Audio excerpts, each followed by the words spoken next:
Le problème, jeunes gens, tant que vous ne lisez pas la Bible, tant que la Bible ne sera pas votre livre de chevet, c'est pas possible de réussir.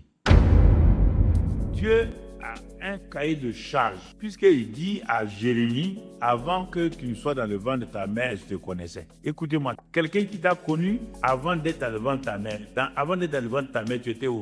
Tu étais au ciel avec lui. Tout le monde vient du ciel. C'est pourquoi les gens meurent, leur corps qui a été formé de la poussière retourne à la poussière. Leur esprit va où?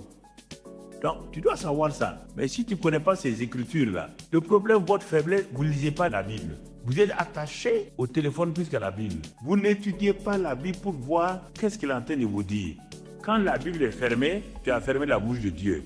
Quand tu ouvres la Bible, tu viens d'ouvrir la bouche de Dieu. Parle-moi. Mais oui, le téléphone peut sonner 3 heures. Tant que tu ne prends pas le téléphone, tu n'entendras pas la voix. Peut-être on est en train de t'annoncer une bonne nouvelle. La bonne nouvelle est dans le son du téléphone. Il sonne, il sonne, il sonne. Toi, tu attends pour que quelqu'un t'aide avec de l'argent. Donc, la personne qui a été choisie est en train de téléphoner. C'est une bonne nouvelle, mais tant que tu ne prendras pas le téléphone, tu ne décroches pas. Tu n'entendras pas sa voix. Tant que tu ne vas pas ouvrir la Bible et dire à Dieu, tu as dit ça, mais moi, je veux savoir comment tu as dit. Toi, tu vas t'asseoir et réfléchir. Tu n'es pas l'auteur de ta vie. Il a dit à Jérémie, ne dis pas que tu es un enfant. Ce n'est pas une affaire d'enfance. Il y a plusieurs phases. Tu as été créé. Créé, c'est esprit. Formé dans le ventre de ta mère.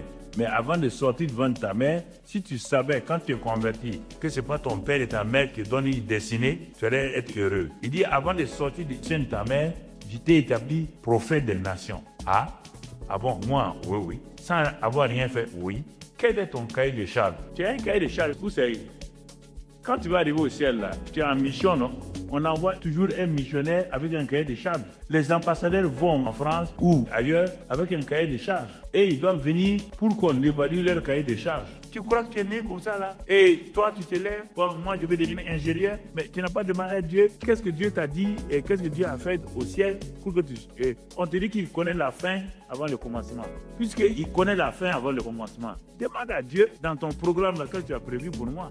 Toi tu veux imposer à Dieu, mais si Dieu n'a pas programmé là où tu es là, mais n'oublie pas qu'à 60 ans, par exemple comme un Suisse, quand je partais en Suisse, il a raconté son témoignage. Il était jeune, bien avec un avenir, et puis un jour, Dieu vient le voir et dit, bon maintenant, je veux que tu sois un de mes serviteurs. Il dit à Dieu, bon, lui n'est pas encore marié, si Dieu lui permet de se marier, il va voir. Dieu lui a dit, il n'y a pas de problème. Dieu lui a amené une bonne chrétienne, ils se sont mariés. Quand il s'est marié, à un moment donné, Dieu dit, bon, tu es marié, maintenant tu as vu, je t'ai donné une belle femme, une femme vraiment qui m'aime. Ah, il a dit, comme ils n'ont pas eu des enfants encore, d'attendre. Dieu leur donne des enfants. Il a continué à repousser. Travail, puis il a eu une bonne entreprise. Je partais en Suisse, j'ai fait le 800e anniversaire de la Suisse là-bas. Et le gouvernement, comme il n'y a pas un gouvernement comme le gouvernement, ils m'ont invité pour venir prier là-bas en Suisse. Et dans son témoin, il dit, bon, il a réussi, il a de l'argent, des châtelets sur les montagnes et tout, au bord des lacs, il a des choses.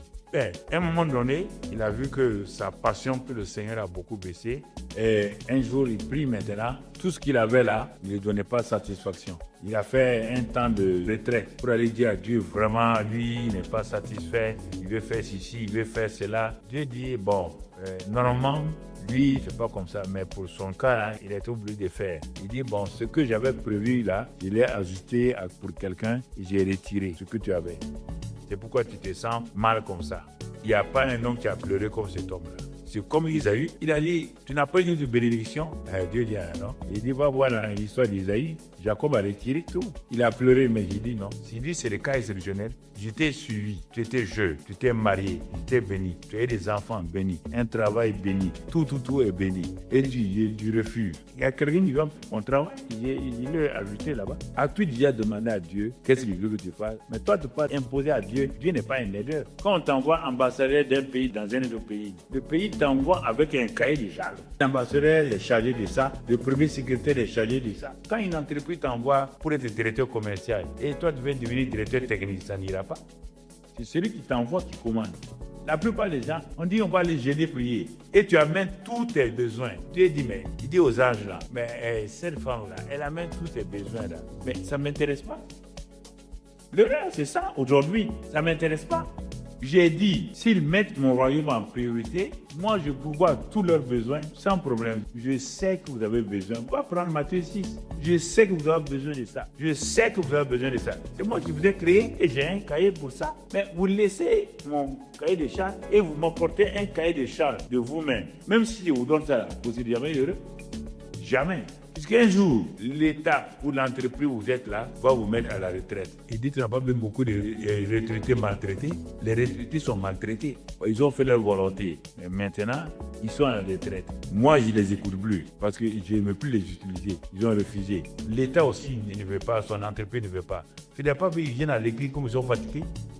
Non, c'est des choix importants. Tu peux pas dire à Dieu de t'utiliser. Il va te dire pourquoi. Pourquoi? J'ai travaillé 14 ans, mais ça ne m'a pas empêché d'être directeur. 14 ans, j'évangélisais. Les week-ends, là, j'étais sur le terrain. J'évangélisais, je prêchais. Je n'ai pas d'église, mais je partais faire la volonté de Dieu. Enfin, Dieu m'a dit, répandez-vous quand le royaume des cieux est là. Il dit, jusqu'à présent, tu avais donné ta vie à telle direction. Il dit, non, le royaume des cieux est là, Jésus est là. Donne dos à ce que tu as là et regarde Jésus, qui est le chef et le consommateur de ta foi, selon Hébreux 12, verset 2. Tu n'as pas compris le christianisme. Tu as cru que le christianisme, c'est une religion où on pourvoit les besoins des gens. C'est pas vrai. Jésus t'a jamais dit ça. C'est que toi, tu fasses ce que Dieu veut. Le problème, jeunes gens, tant que vous ne lisez pas la Bible, tant que la Bible ne sera pas votre livre de chevet, c'est pas possible de réussir. Vous allez réussir comment?